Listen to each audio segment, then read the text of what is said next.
안녕하십니까. YTN 시청자를 위한 옴부ds맨 프로그램 시청자의 눈입니다. 먼저 뉴스 진단 시간입니다. 이번 주에는 평창 동계올림픽 관련 보도를 모니터했습니다. 이정남 시청자 평가원과 최동호 스포츠 평론가 나오셨습니다. 안녕하십니까? 안녕하십니까? 안녕하세요. 평창올림픽이 열린 지 일주일이 지났습니다. 이 메달을 향한 질주가 이어지고 있는데 평가원님은 올림픽 관련 보도 어떻게 보고 계십니까? 네, 그 평창 동계올림픽 쇼트트랙에서 지난 10일 임효준 선수가 첫 금메달을 따낸 이후 올림픽 경기에 대한 열기가 뜨거워지고 있습니다. 그 임 선수는 여러 번의 큰 부상을 겪으며 처음 출전한 올림픽에서 금메달을 따내 더 큰 감동을 주었고요. 여자 아이스하키 남북 대표팀은 그 시작에 논란이 있었지만 성적을 떠나 평화와 화합을 위한 새로운 역사를 썼습니다. 개회식은 인류 평화를 주제로 저비용, 고감동의 새로운 메시지를 전했다는 평가가 많았고요. 열정적인 자원봉사자들과 화려한 공연, 드론이 접목된 퍼포먼스는 압권이었습니다. 또한 남북 단일팀 선수들이 최종 주자인 김연아 선수에게 성화를 전달하고 피겨 여왕의 특별한 공연에 의한 점화도 감동을 주었습니다. 벌써 이번 올림픽이 중반을 넘어섰습니다. 평창 올림픽의 폐막식까지 안전하고 성공적인 대회가 이어질 수 있도록 관계 당국은 물론 국민 모두가 성원과 관심이 이어지길 바랍니다.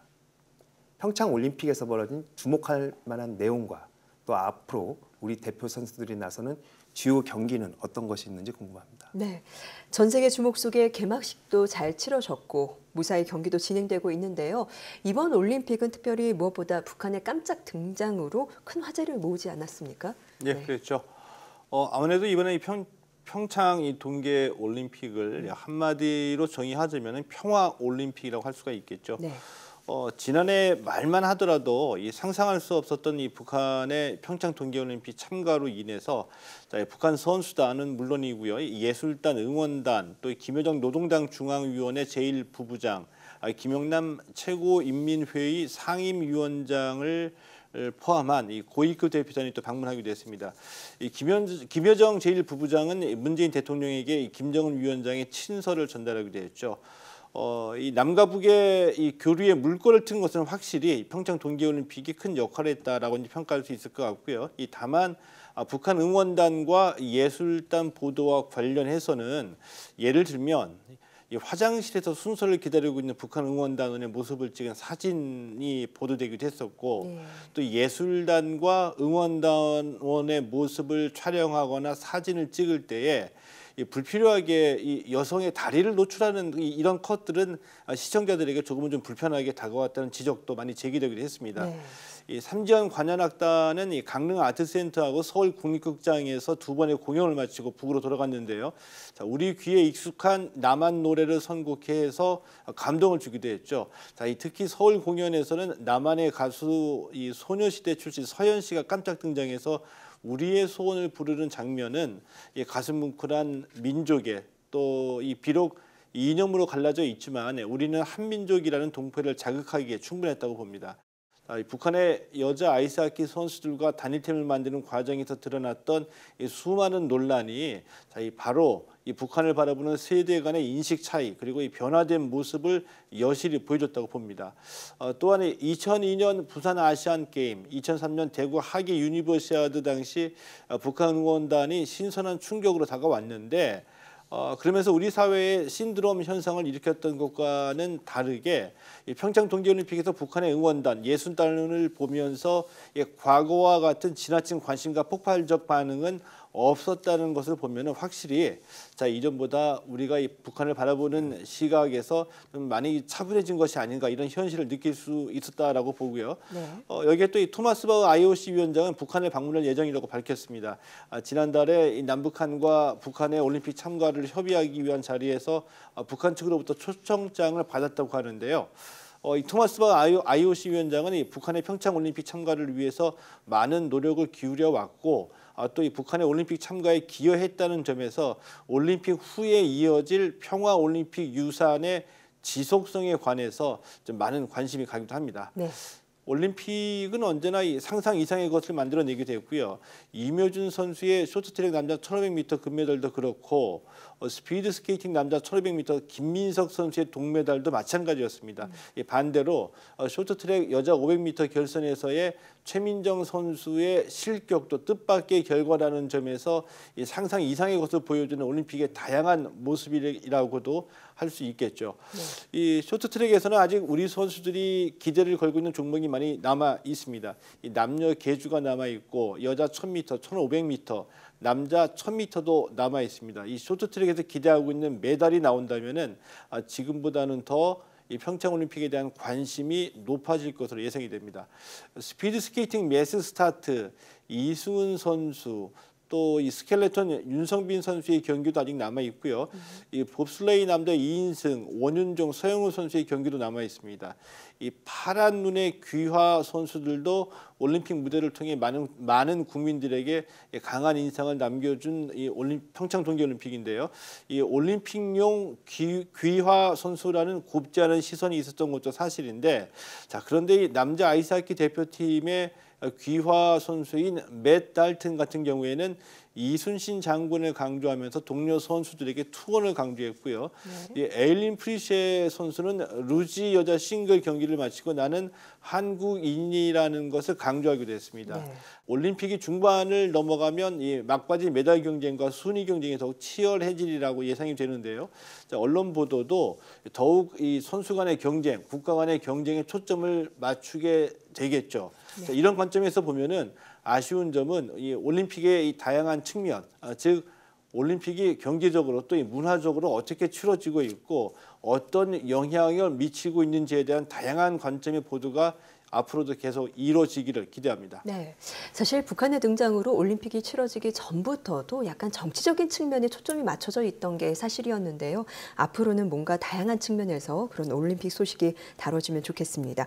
평가원님은 관련 보도 또 어떻게 보셨습니까? 네, 그 평창 동계올림픽을 보면서 아쉬운 점도 많이 있었습니다.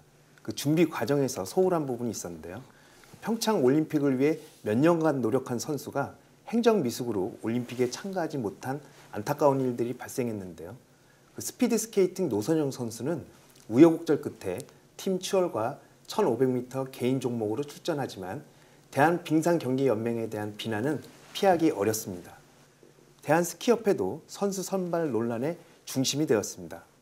어떻게 그 대회 개막을 불과 2주 앞두고 올림픽에 나갈 수 없다는 사실을 통보하는지 그 당사자가 아니어도 황당한데요.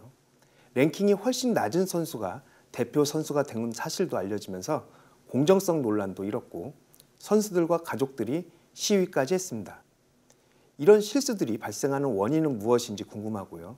또한 그 평창 올림픽 이후 대회 시설 활용에 대한 당국의 계획은 어떻게 되는지 설명을 부탁드리겠습니다. 네, 출전 번복 사건, 선수 선발 논란까지 이런 문제들이 사실 발생하면 그동안 열심히 올림픽을 위해서 땀 흘리고 노력을 해왔던 선수들한테는 큰 어떤 상처로 남을 수밖에 없거든요.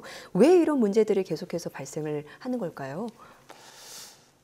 우선은 언론의 역할은 이제 비판과 감시에 있다라고 보고요. 이 평창 동계올림픽과 이 국가적 행사가 열릴 때가 되면은 늘 반복되어 온 일이기도 합니다. 자, 우리 언론에서는 늘 이 국익 또 이 국위 선양이라는 명분 하에서 이 감시와 비판이 아닌 홍보와 이 선전의 역할을 떠맡는 경우가 실제로 많이 있었다는 것을 부인하기는 힘들겠죠. 이 평창 동계올림픽을 준비해오는 과정에서도 이런 일이 반복된 사례가 있었고 또 올림픽 개막 직전에 일부 종목의 협회에서도 이런 이 구태가 반복됐음에도 불구하고 이 구조적인 문제를 진지하게 들여다보지 못한 측면도 있었다라고 봅니다. 빙상연맹의 행정 실수, 이 노선영 선수의 사안이 발생했을 때도 마찬가지라고 보고요. 자, 우선 이 노선영 선수는 이 1500m 기준만 충족하면은 팀 추월에 참가할 수 있다라고 판단한 빙상연맹의 관리를 받으면서 팀 추월 종목에만 주력해 왔습니다. 자, 그러나 이 올림픽 개막 1개월을 앞두고 빙상연맹이 1500m 올림픽 출전 자격이 있어야지 이 팀 추월에 출전할 수 있다는 것을 뒤늦게 파악했고요.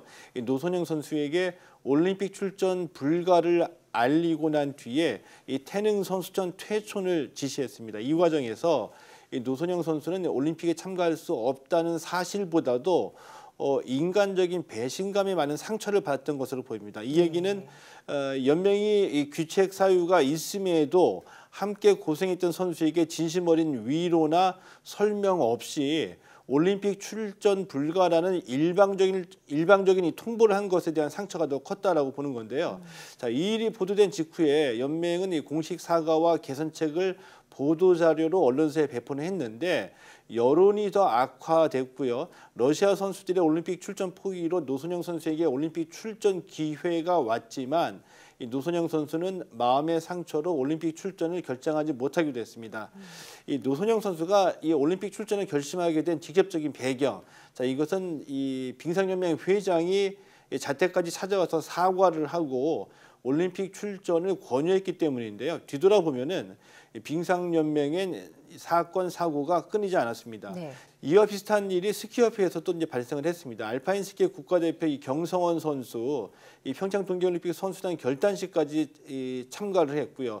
그리고 난 뒤에 올림픽에 출전할 수 없다는 통보를 받았습니다. 이 경성현 선수는 이 자신의 세계 랭킹이 181위인데 자신이 탈락하고 세계 랭킹 400위권 선수가 평창올림픽 대표로 선발됐다고 항의했습니다. 이 경성현 선수는 이 올림픽 대표로 선발된 선수에게 단 한 번도 경기에서 뒤처진 적이 없다고 주장하면서 이 스키협회를 향해서 마치 다윗과 골리앗 같은 싸움을 벌이고 있습니다. 네.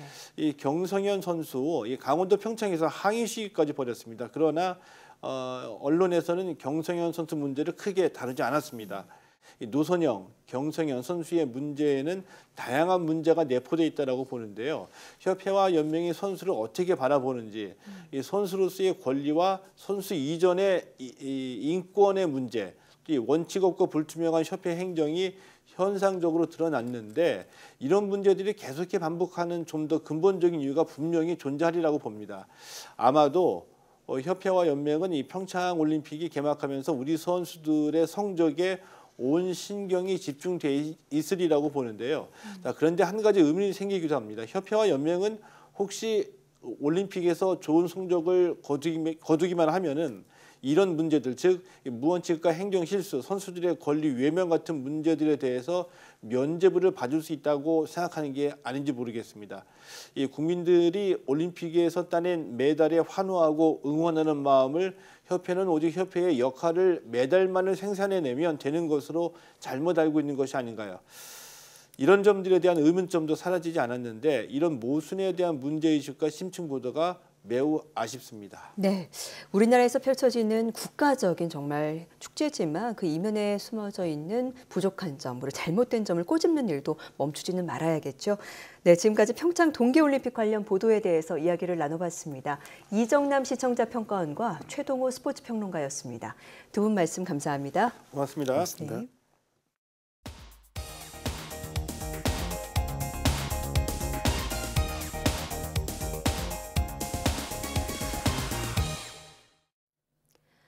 지상파 DMB 채널인 YTN DMB 프로그램을 평가하는 내가 본 YTN 순서입니다.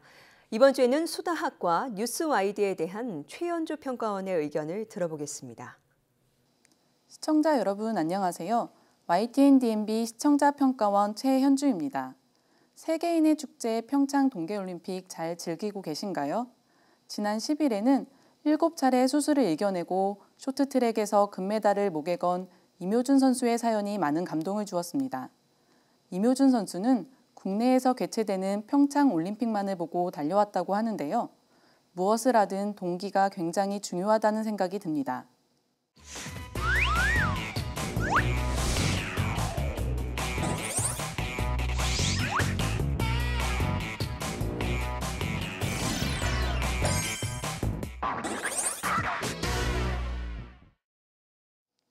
지난 시간 YTN DMB 수다학에서는 초등학교 저학년 학생들에게 수학의 동기를 심어주는 법에 대해서 집중적으로 살펴봤습니다. 수다학은 수학으로 고민하는 부모들을 위해 전문가의 솔루션을 제공해주는 방송으로 많은 학부모들의 사랑을 받고 있는데요. 이번 편에서는 수학 공부에 대한 동기를 찾지 못해 고민하는 초등학교 이시은 양의 사연을 만나봤습니다. 프로그램은 아이들의 거짓말이란 화두로 시작됐는데요.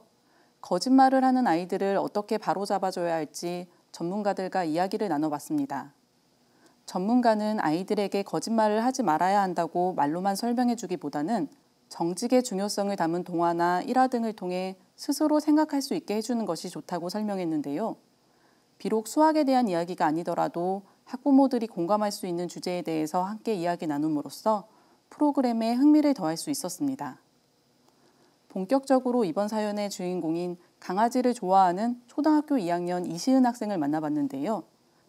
시은이는 장래희망이 강아지와 관련된 직업을 갖고 싶을 만큼 강아지에 푹 빠져 있다고 합니다. 하지만 주인공은 강아지와 수학이 관계가 없는데 수학 공부를 왜 해야 하는지 모르겠다고 전했는데요. 장래희망과 수학의 관련성을 찾지 못해 수학 공부에 대한 동기가 없는 것이 가장 큰 고민이었습니다.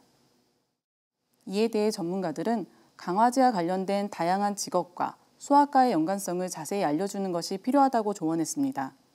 예를 들어 수의사가 되기 위해서 수학이 얼마나 중요한 과목인지 반복해서 설명해 줘야 한다는 것입니다.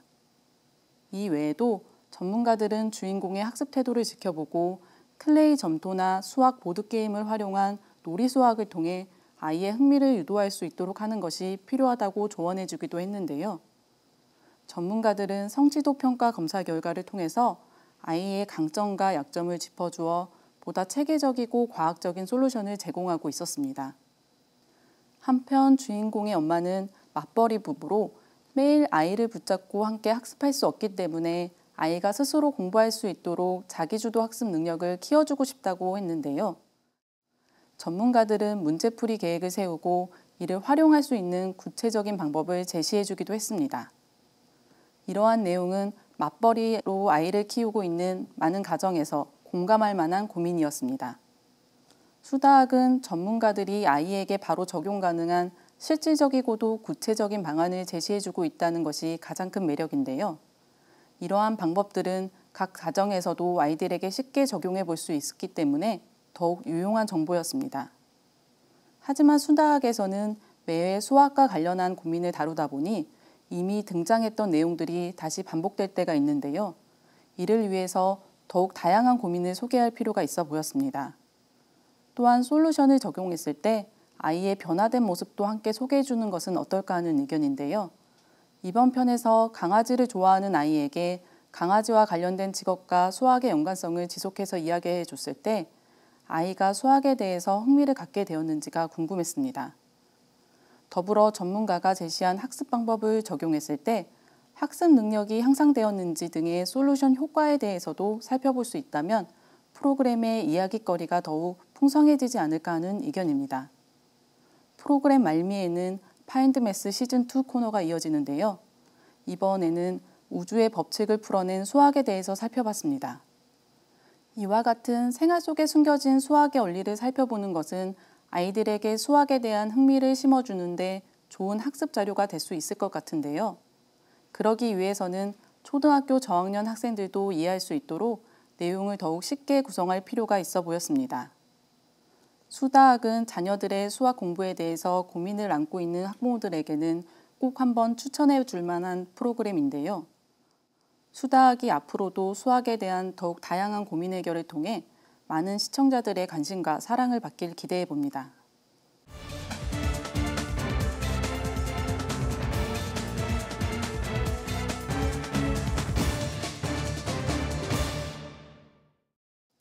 평창 올림픽과 함께 축제 분위기가 한창이던 지난 11일 새벽 포항에서는 규모 4.6의 지진이 발생했습니다. 지난해 포항에서 규모 5.4의 지진이 일어난 이후 가장 강한 규모의 여진이었는데요. 이에 대한 YTN의 보도가 있었습니다. 지난해 11월 포항에서 규모 5.4의 지진으로 수능이 한 차례 연기되는 등 그 피해가 매우 컸는데요. 예상치 못한 강한 여진에 피해 지역의 시민들은 또 한 번 불안에 떨어야 했습니다. 보도에서는 지난해 12월 5일 2.1의 여진을 끝으로 한 달 정도 잠잠했던 지진이 올 2월 들어 연이어 발생하고 있다고 전했는데요. 2월 2일부터 6일까지 닷새 동안 총 5차례의 지진이 발생한 것입니다. 보도 화면으로 2월에 발생한 지진을 시간과 규모에 따라 표로 정리해 주어 여진이 최근 들어 빈번하게 발생하고 있음을 알 수 있었습니다. 또한 지도와 함께 이번 지진의 진앙이 본진으로부터 남서쪽으로 4.6km 떨어진 곳이라고 설명했는데요. 이번 여진과 본진과의 거리를 그래픽을 통해 시각적으로 제시해 주어 비교적 쉽게 파악할 수 있도록 도왔습니다. 이번 지진은 본진을 일으킨 단층의 남서쪽 끝부분에서 지각이 추가로 깨진 것이란 분석이 나오고 있다고 하는데요. 전문가의 전화 인터뷰를 통해서 해당 내용에 대해 확인할 수 있었습니다. 전문가는 포항 지진의 끝단이 계속해서 확장해 나가는 형상으로 보여 우려스럽다고 전했는데요. 뉴스에서는 이번 지진에 대해 기상청은 여진으로 분석했지만 강도가 워낙 셌기 때문에 새로운 지진으로 봐야 한다는 의견이 있다고 전했습니다. 지난 경주 지진에서도 3개월 정도가 지난 후에 이 정도로 강한 여진이 발생한 사례가 없기 때문이라고 설명했는데요. 이때 경주 지진에서 발생한 여진의 횟수와 규모에 대한 자료도 함께 제시해 주었다면 해당 주장에 대한 설득력을 더할 수 있을 것 같아 아쉬움이 남았습니다. 이번 보도에서 제기했듯이 만약 이것이 새로운 지진이라고 한다면 문제는 더욱 심각한 것일 텐데요. 이처럼 새로운 과학적 가능성을 제기할 때는 이에 대한 전문가들의 의견을 함께 제시해 신뢰를 더할 필요가 있습니다. 하지만 해당 보도에서는 일부 전문가가 여진이 아닌 새로운 지진일 수 있다는 의견에 대해서만 간단히 전했는데요. 이에 대한 구체적인 과학적 자료나 실제 전문가의 인터뷰는 담겨있지 않았습니다. 이럴 경우 오히려 정부 발표에 대한 시민들의 불신과 혼란을 더할 수 있는데요.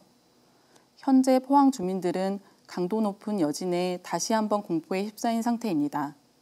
어떤 새로운 정보에도 민감할 수 있을 텐데요. 그렇기 때문에 보다 정확한 과학적 사실에 기반을 둔 보도가 필요한 때입니다. 보도에서 지적했듯이 만약 단층면이 확장된 것이 아닌 인접한 새로운 단층에서 지진이 일어난 것이라면 추가 지진이 발생할 우려 또한 커지기 때문입니다. 이번 보도를 통해 정밀조사가 시급하다는 것을 알 수 있었는데요. 더는 시민들이 불안에 떨지 않도록 해당 부처에 보다 발빠른 대응이 있기를 바랍니다. 또한 YTN에서도 국민들이 안심하고 생활할 수 있도록 이와 관련하여 지속적인 보도가 이어지길 바랍니다.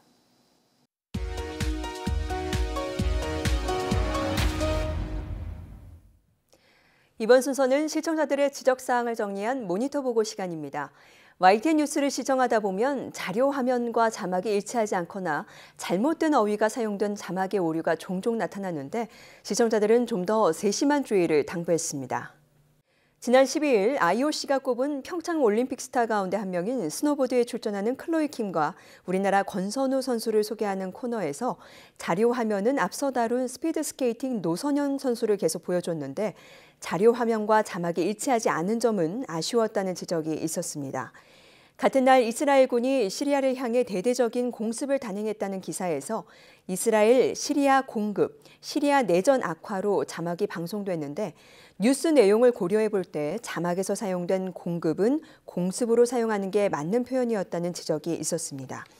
그리고 고위급 대표단의 방한과 성과, 김정은의 의도, 정부의 입장 등을 외부 출연자를 통해서 들어보면서 자막의 평양 초청장이 평항 초청장으로 잘못 표기되는 실수가 있었는데 이 같은 오류는 뉴스의 완성도와 신뢰도를 떨어뜨린다는 시청자들의 지적이 있었습니다.